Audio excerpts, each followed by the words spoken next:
Early industrial automation ran exclusively on hardwired, discrete binary logic. Machines were governed by physical relays and contactors, limiting their states to simple on or off commands. The invention of the programmable logic controller digitized this process.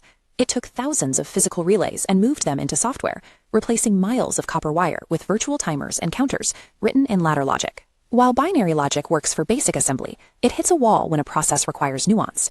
A simple on-off switch cannot effectively regulate continuous temperatures, synchronize distributed plant networks, or manage high-speed, precise kinematics. To scale up, a modern PLC relies on an advanced toolkit. It operates as the brain of a much larger architecture, requiring mathematical algorithms, robust networking frameworks, and dedicated motion hardware to execute complex tasks. Understanding modern industrial control requires looking beyond basic ladder logic. We must deconstruct its four foundational pillars: PID mathematics, OSI network decoupling, explicit and implicit messaging protocols, and kinematic motion architectures. Proportional integral derivative, or PID, control is often treated as a black box software feature. In reality, it is a deterministic mathematical framework used to calculate continuous process corrections. This graph maps an oven temperature control loop. The horizontal axis is time, and the vertical is temperature. The straight line is our set point, or target, at 350 degrees. The fluctuating curve below it is the process variable, representing the oven's actual state. The equation floating above constantly calculates the error, the exact difference between the set point and the process variable. The first part of the formula is the proportional term. It applies a fixed multiplier to the current error. If the gap between the target temperature and actual temperature is large, the proportional term calculates an immediate, proportionally large output response to drive the heat up. But proportional-only control usually results in a steady-state offset, a stubborn gap that never fully closes. The integral term solves this. By calculating the area under the error curve over time, it accumulates the historical error. If a small temperature gap persists, the integral term forces the output higher until the set point is reached. The derivative term manages the rate of change. By drawing a tangent line on the process variable curve, it measures the slope to predict future error. A steep slope means the temperature is rising rapidly, triggering the derivative term to dampen the output and prevent the system from overshooting the target. Applying real numbers to the formula clarifies the mechanics. At sample 6, the actual temperature is 330 degrees, while the target is 350, leaving an error of 20. Plugging these values into the formula yields 3 times 20 plus 1 times 20 plus 0 times the rate of change plus a baseline output of 30. The equation resolves to an output command of 110. This actively signals the system to increase heat, driving the process variable line upward toward the set point. PID mathematics enables a standard logic controller to predict and adapt to physical variables as they fluctuate. Once the PLC calculates this control data, it must transmit those commands across the plant floor to the physical hardware. Historically, communication systems were proprietary and rigid. A specific software language was permanently locked to a specific physical wire, like RS-485, requiring massive hardwired panels to integrate different components. The Open Systems Interconnection, or OSI model, solved this structural bottleneck. This framework decouples the physical hardware at layer 1 from the software applications operating at layer 7. In this model, Ethernet operates strictly at the physical and data link layers. It dictates the specifications for cables, voltage levels, and transmission rules. It acts entirely as a neutral highway, caring nothing about the actual meaning of the data it carries. Application layer protocols, like Modbus TCP, Profinet, and Ethernet IP, act as the languages that ride independently on top of that Ethernet highway. Multiple different protocols can travel simultaneously across the same physical cable.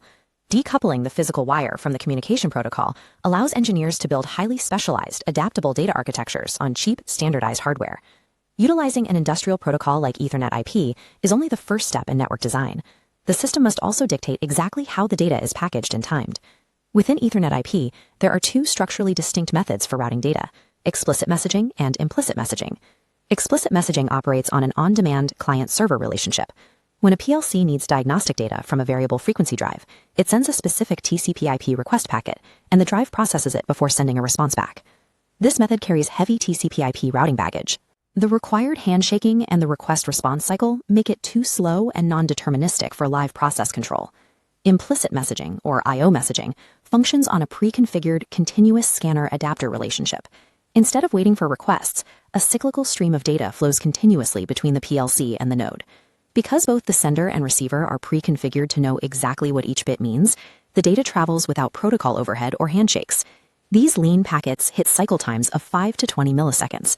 Stripping away explicit handshaking to create an implicit deterministic cycle is the only way a network can safely control real-time, high-speed industrial operations. With data processed mathematically and delivered efficiently over the network, the final step is translating those signals into physical movement. Modern electric motion control has largely replaced legacy hydraulic systems due to its superior precision. However, this precision requires a strict three-tier hardware architecture. This kinematic architecture consists of the controller calculating the path, the drive translating the power, and the motor acting as the muscle. The controller generates low-voltage digital command signals, translating its path planning algorithms into a sequence of rapid electrical pulses. The drive, or amplifier, receives those low-voltage pulses. It then applies the massive voltage and current required to physically move the load, sending that high-energy power directly to the motor. There are two primary methodologies for executing these moves across the hardware: open-loop and closed-loop control. In open-loop control, the PLC sends precise pulse and direction signals to a stepper drive. The system relies entirely on assumption, receiving no confirmation that the motor actually executed the physical move. In closed-loop control, servo motors send continuous position and velocity feedback back to the drive and the PLC. This constant stream of data allows the system to continuously self-correct its exact physical location. Abstracting the logic of path planning away from the high-power hardware of the drive allows a central PLC to safely command precise kinematics. Advanced automation relies on the orchestration of these four interconnected domains.